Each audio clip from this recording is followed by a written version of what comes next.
The Tom Woods Show, episode 2291. Prepare to set fire to the index card of allowable opinion. Your daily dose of liberty education starts here. The Tom Woods Show.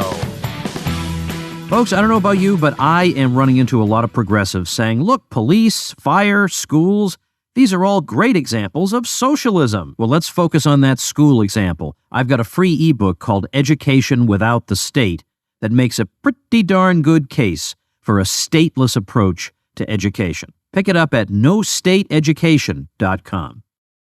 Hey folks, Tom Woods here. Finally, at long last, we got our friend Michael Malice here on the line, host of You're Welcome, author of challenging books, celebrity ghostwriter, successful troll. I don't know what that means, but he is a absolutely indispensable part of Twitter. If you're not following Michael Malice on Twitter, then you probably don't understand what the fuss is about Twitter. So follow him at Michael Malice. But Michael, of course, is the author, most recently, of a book that he slightly, occasionally, every once in a while, slightly hinted that he was working on, called The White Pill, A Tale of Good and Evil. So, Michael, we're going to dig into this baby. When I finished the book, I sent it to 3 people. Oh, no. You were one of them. Yes. So very glad 3.5 months later, after Dinesh D'Souza read it and interviewed me, you finally got around to doing so. Well, yes, I have. And I have a lot of excuses. Not gonna it's not like I was the best man at your wedding or anything. No, that is true. By the way, I noticed in at least one of Dinesh's books, he cites me. He also reads me. He likes us both, it turns out. Yeah, okay, well, that's great. How about that? Dinesh D'Souza gets a bad rap in many ways. I extremely enjoyed the interview I had with him, and I thought it was really bright, and I was fearing it was going to be like a Hannity thing, being like, oh, you're talking about the Soviet Union. Isn't that basically Biden? And there was none of that. Yeah, good. Yeah, I think he is on another level. I read Illiberal Education all those years ago. He was a student at Dartmouth. He's a smart guy. Yeah. So I agree with you on that. All right, I actually want to start off by reading a passage from page 14. And this is actually Ayn Rand speaking. And she's speaking to a congressman and trying to see if there's any way to get this congressman to be able to fathom what she's talking about. And she's not confident that it can be done. She says, look. Hold on. Before you go on, what you have identified is, for me, what codified the theme of the book. So you've exactly identified it correctly. It was worth the 3.5 months, wasn't it? No. You bastard. All right, here we go. She says, look, it is very hard to explain. It is almost impossible to convey to a free people what it is like to live in a totalitarian dictatorship. I can tell you a lot of details. I can never completely convince you because you are free. It is, in a way, good that you can't even conceive of what it is like. Certainly they have friends and mothers-in-law. This is a reference to one of the questions she was asked. They try to live a human life, but you understand it is totally inhuman. Try to imagine what it is like if you are in constant terror from morning until night, and at night you are waiting for the doorbell to ring, where you are afraid of anything and everybody, living in a country where human life is nothing, less than nothing, and you know it. You don't know who or when is going to do what to you because you may have friends who spy on you, where there is no law and any rights of any kind. And this passage actually calls to mind something you say a little bit later in the book, recounting a Russian joke about what it was like in the 1930s under Stalin when people would come to the door. The joke referred to the relief people feel when somebody would knock on their door in the middle of the night just to say that the house was on fire. Yeah, every time I hear that passage, and I've heard it now many, many times, I still get chills because having been born there, right? And obviously when I was born, it was a lot better than when Rand was talking about. But to me, it feels like those people who bought tickets on 9/11 and just like missed the flight and they still have that ticket. And you look at that ticket and you're like, holy crap. So the fact that like this could have been my life is just very unnerving. I want to read one more passage because I think these two in tandem say just so much. She's talking here about the significance to somebody living in a totalitarian regime, but specifically Soviet Russia, of the word abroad. And she says the meaning of that word for a Soviet citizen is incommunicable to anyone who has not lived in that country. If you project what you would feel for a combination of Atlantis, the Promised Land, and the most glorious civilization on another planet, as imagined by a most benevolent kind of science fiction, you will have a pale approximation. Abroad to a Soviet Russian is as distant, shining, and unattainable as these. Yet to any Russian who lifts his head for a moment from the Soviet muck, the concept abroad is a psychological necessity, a lifeline, and soul preserver. Now, Michael, I don't want to put words in your mouth, but I have a feeling that, especially given that you, in your dedication, thank your parents who got you out so that you didn't have to grow up in this environment. But I have a feeling that sometimes when, let's say, conservatives or boomers or whatever complain about this or that or the other problem, you're not saying you can't complain just because you're not living in Soviet Russia, but that they can't even begin. You have a society that at least works. You have a society that functions, and you have absolutely no idea what it's like to live in a completely alien civilization run by an alien regime that basically effaces your identity, the value of your life. And so I think my instinct is that sometimes when you hear libertarians say, well, you know, Ronald Reagan wasn't very good on spending. Okay, I'll grant you that, but there's a larger story at play here. Do you think that's roughly correct? Well, there's 2 points. You forgot the other half of the dedication, which is for my parents who got me out and on behalf of all the children who never did. Yeah. The closest analogy we have to the era I'm talking about is North Korea in contemporary times. As you know, and everyone listening to this probably knows, I know several North Korean refugees. And one of the things I always talk to them about, or often talk to them about, is survivor guilt, that they're the ones who escaped and like people didn't who they grew up with, and how that really does a number on them. And how do you be like the person who survives a plane crash? You know what I mean? And yeah, why me and not them? Yeah. Yeah. And it's something that you're never going to be able to kind of wrap your head around. I'll disagree. Well, I'll go back to the first half of Rand's quote where she's like, look, you can't even imagine what it's like. When Castro died and I had one of the great privileges of my life was being able to tell a Cuban friend of mine that Castro's dead, made me feel so great that I got to be the one to tell him. And a lot of people were saying, you know, talking all the good things about Cuba, and a lot of others were flipping out. My point was, I think it's good that there are some people who have no idea how bad things can get, that they've been so privileged and coddled. You know what I mean? Like, I think being an uncle now, and you're obviously a dad, there's a part of us that likes the idea that people can be raised in complete innocence and just, you know, like you have a dog and these dogs are so friendly, they can't even imagine a world where anyone harms them. Like, I like that kind of aspect. And I'm not too hard on them about Reagan or the boomers. The one I'm hardest about is, and this is the example I always brought up, was when Mike Bloomberg was mayor of New York City and he was eliminating like big gulps at 7-Eleven because he wanted to cut down on sugar and obesity. And Mike Huckabee, who had been governor of Arkansas at the time, was saying, oh, this is just like North Korea. And I'm like, if you think the biggest problem in North Korea is the size of their soda cups at the 24/7 convenience store, you are so removed from any kind of decency or reality, I don't even know where to start. So I'm not as harsh as them as you would think, because I like that people have the space to be soft. And I think it's a good thing that people can be kind of naive and oblivious, because that means the system is working, that they are kind of inculcated against harm. I'd like to take our time a little bit going through this because there's so much to talk about in it. So I do want to say a little something about Emma Goldman and Alexander Berkman, who both feature in your previous book, The Anarchist Handbook.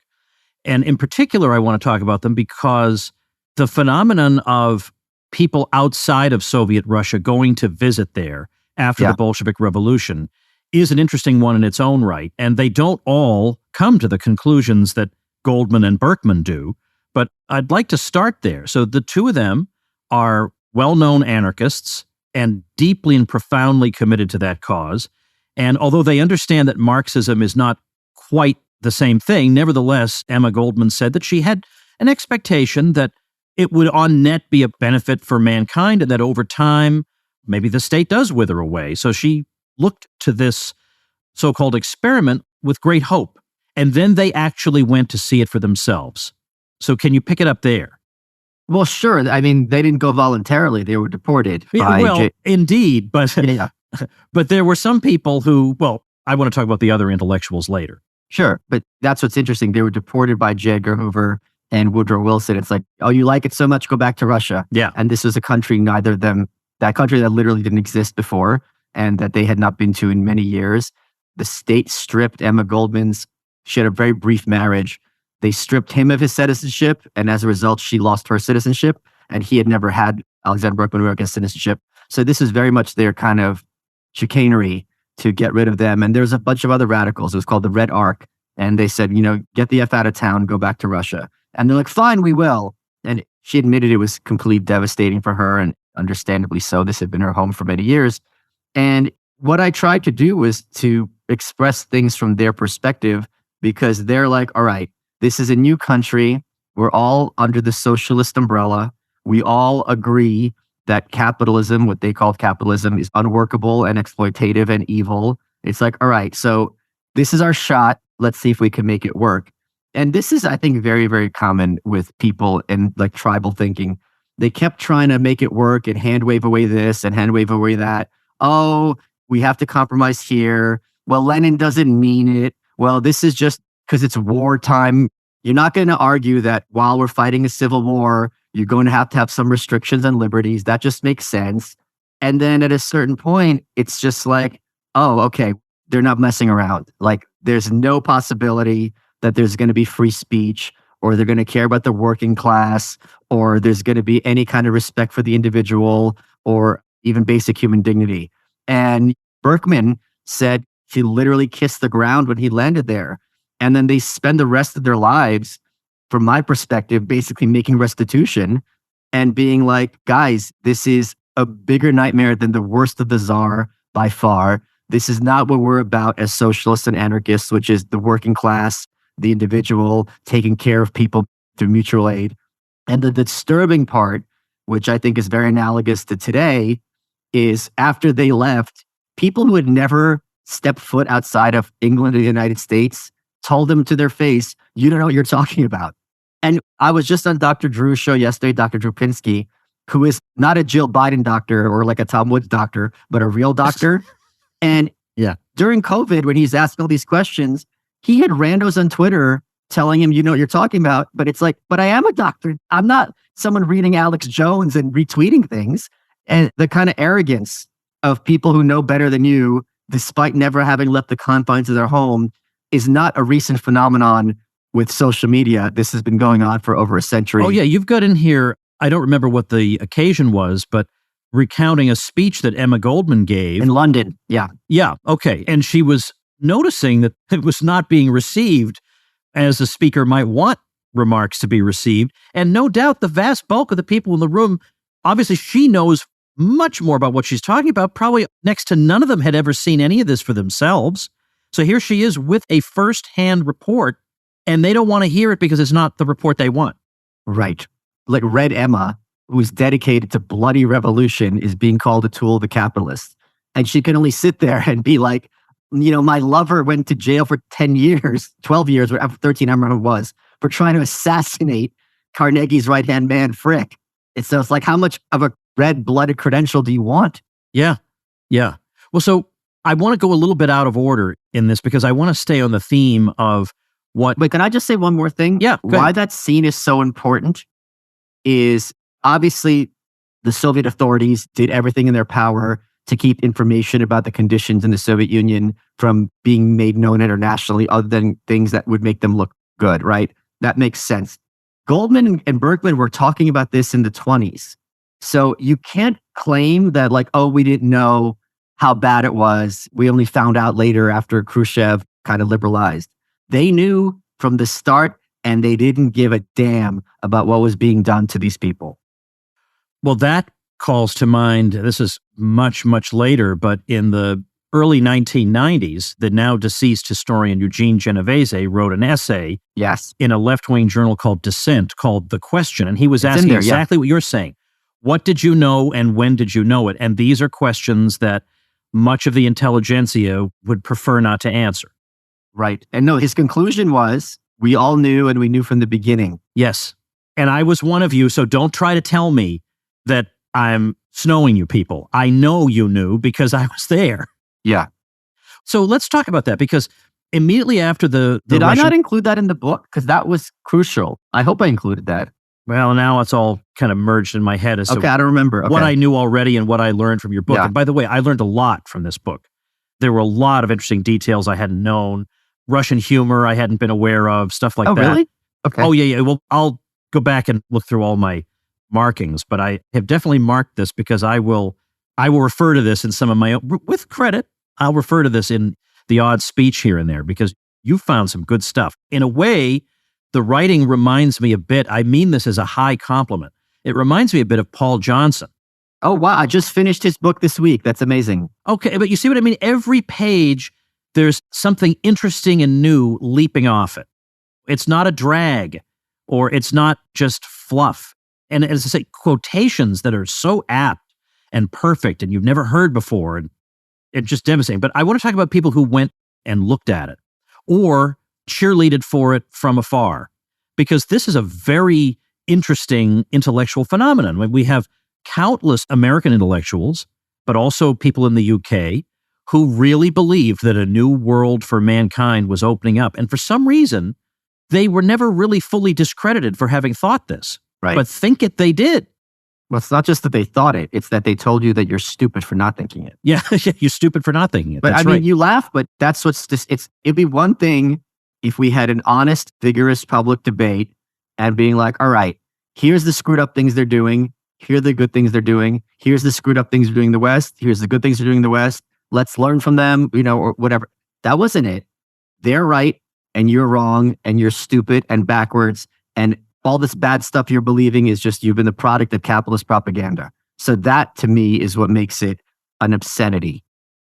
Now, it seems to me that by the time we get to, let's say, the 1960s, Oh, yeah. the people who are actively cheering for the Soviet Union by that point are really just the hard left. And I think partly because of Khrushchev's speech, which, yes, it's delivered in secret, but people figured out he was going in a different direction. And people started to realize, as if there wasn't enough evidence about it already, what Stalin had been up to, it becomes a little bit harder to keep on defending it. There were still plenty of intellectuals who did, but they were really the true believers. But yet by the 1960s, nevertheless, I can tell you that in the Catholic world, even though up through 1958, under Pope Pius XII, the condemnations of communism were regular and severe.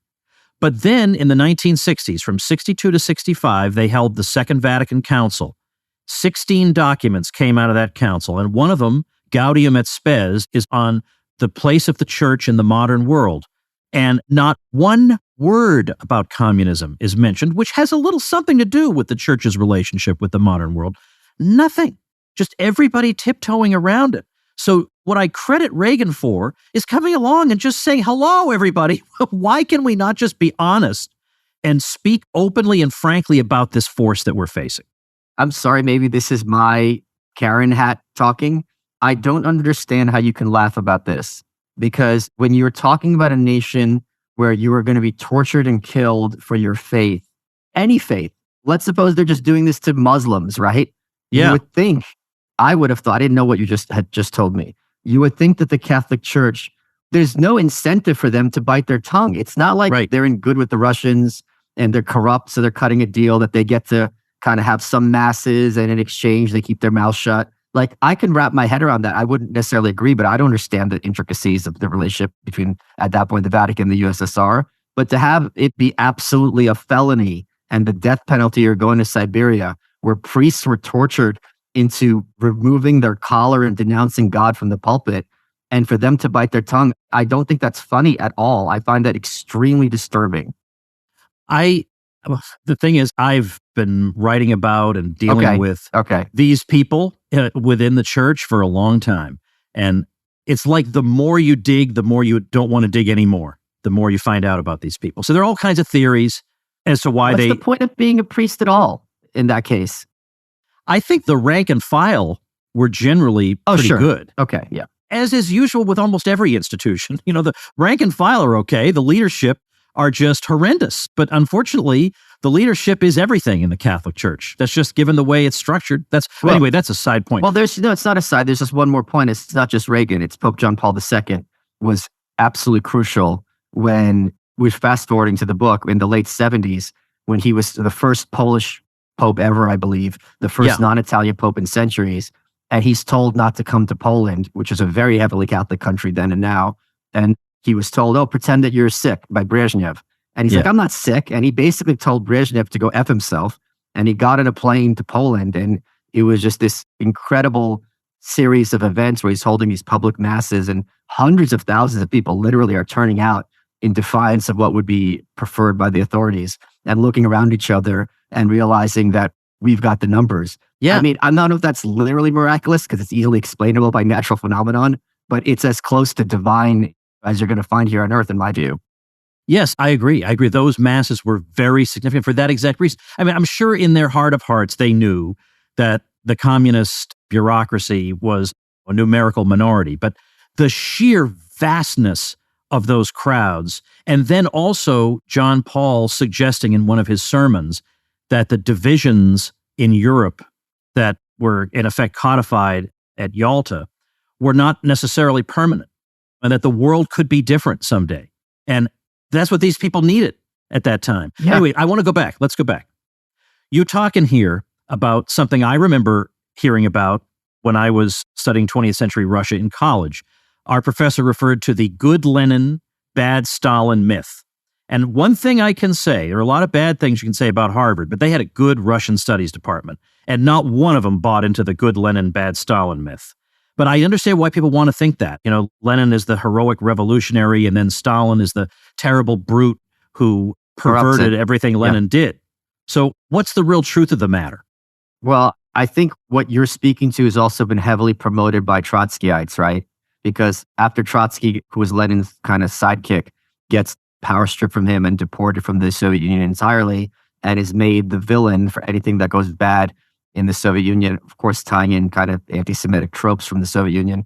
And he was parodied, or whatever, I don't know, parody's the word, as Emmanuel Goldstein in 1984 by Orwell. If you're a Trotskyite, you still have faith that this is going to work out. That's where you kind of diverge from history. You got to be like, all right, it was good before, and then, you know, it kind of went in a bad direction. But Trotsky's book was called The Revolution Betrayed. And the Trotskyites became the neocons in America, and they were very influential here in the West. Max Eastman, I believe, was a Trotskyite, and James Burnham, who in my view is like the most important conservative thinker in the 20th century in many ways, was friends with Trotsky. But what this book shows, as you said, you know, if they've got a smart Russian studies department, which I'm sure they do, it's almost impossible to make the case that Lenin is good and Stalin's bad, and that Stalin invented things that Lenin hadn't put in place. Now, he certainly escalated them, and he certainly solidified power within his person more than Lenin did. But the fact that all the things that we hate about Stalin didn't have enormous antecedent origins, sorry, English is my second language, in Lenin, the fact that Lenin wasn't bloodthirsty beyond belief and just kind of had this orgiastic visions of blood upon blood upon blood and saving the people, which is a very Marxist point of view. You know, this Marxist kind of end of times. We're going to have this bloody revolution, and then we're going to have nirvana. It's almost impossible to make that case with a straight face, other than kind of perverting history, that Lenin was good and Stalin was bad, or that Lenin and Stalin were completely different in their tactics and approaches. Well, apparently, Lenin seemed to be suggesting that, as you said at the beginning, once normal conditions are restored and we don't have a civil war going on and this and that, well, then, of course, we can indulge some of your bourgeois concerns here. But right now, we have to be ruthless. And then, as you say, Emma Goldman began to realize that, no, they're institutionalizing the ruthlessness. It's not just an emergency measure, let's say, that this is exactly the character of the regime. Yeah, we all need the Patriot Act until we resolve the problem with Al-Qaeda, and then everything's going to go back to normal. It's the exact parallel, although obviously much, much worse.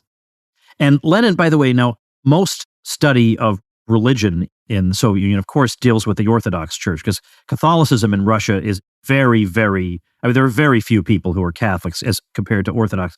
But I've studied that because I study oddball things. And they were being told that they had to hand over their sacred vessels so the regime could melt them down and sell them for food. And so the Vatican, which at that time was actually not super wealthy, the Pope said, I will mail you a check for the monetary amount of all those vessels but ask you not to melt them down. I'll send you the money, the monetary equivalent. And Lenin never even responded because the point wasn't even so much the money as it was the humiliation. Well, as disturbing as writing this book has been, I don't know what the word is, but the fact that there's even more levels of depravity is something that's not sitting well with me right now, I can tell you. Yeah. Horrible. So, but it is true, though, that what some people want to say about Lenin to maybe rehabilitate him to some degree is that he warned people about Stalin, that he was a brute and that he would do this, that, and the other thing. What do we think about that? I mean, on the other hand, he created a system in which a Stalin could come to power. Well, I mean, just because Lenin did things differently than Stalin doesn't mean one's good and one's bad, right? It could be one's bad and one's worse. If you had to make me choose between the two, I would choose Lenin. First of all, he died much younger, faster.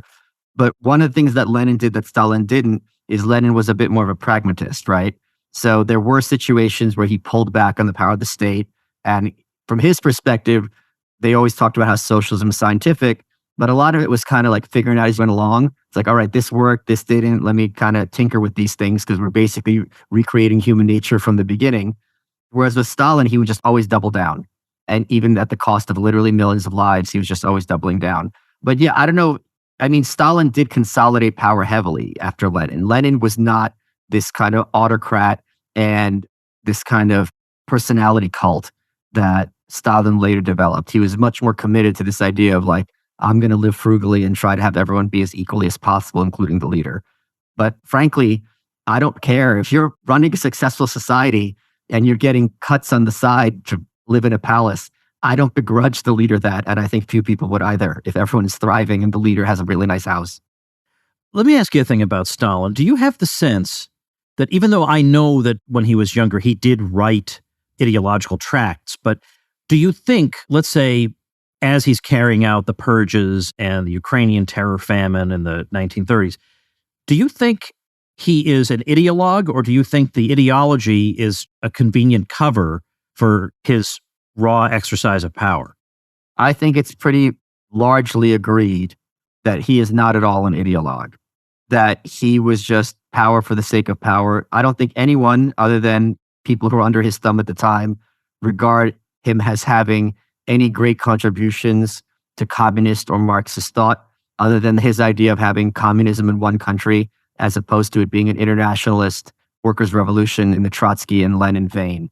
And even today, when people look back, they talk about Marxism, Leninism, right, by people who are like these kind of mothball-ridden commies. So I think it's very hard to make the case that he, unlike, say, Hitler or Mao, was someone who was just really invested in this ideology and wanted to make it work. That does not seem accurate to me at all. Well, let's pause here because I want to talk about Stalin a bit next time. As I say, of course, we have quite a few American intellectuals, and we'll talk about this, who either would make excuses for what Stalin was doing or would try to explain it away or say, well, after all, those people did get trials and they were duly found guilty. I want to get to the bottom of that, so we'll do that in the next episode. So the book, of course, is The White Pill, A Tale of Good and Evil. Linking to it at tomwoods.com/2291. Michael will take this up tomorrow. Thanks so much. My pleasure. All right, folks, as if that material weren't serious enough, we're going to close this episode on quite a serious note, but I suppose also a hopeful one. I suppose many of you know that I am the father of 5 daughters, so what I'm about to tell you holds a special significance for me, but I hope it will hold special significance for all of you out there who are parents. I have a friend named Blake Brewer. He was recently featured on the Today Show in one of the very, very rare cases in which the mainstream finally got something right. Blake was 19 years old when he went on a Hawaiian vacation with his family. First day of the vacation, he went out snorkeling with his father. And he was so happy there was nowhere else he'd rather be in the world at that moment than with his father snorkeling. But they drifted into what he later found out was called Witch's Brew, which is an area of especially treacherous waters. And his father began to call for help. And so Blake raced out to get hold of him and try his best to bring him to shore while keeping his head above water. He did get some help from some lifeguards who spotted them. and CPR was administered, but it was too late. His father literally died in his arms. I'll bet that's not the way you expected this story to go. And of course, it's not the way Blake expected his life to go. Everything changed at that moment. His future, everything changed. How am I going to live without my father? And that day, as his family was processing what had just happened, his mother happened to be going through his father's briefcase, and she came across a letter that he had written to Blake and his other two children, and he'd been working on it for 2 or 3 months, and he was planning to give it to them during the trip.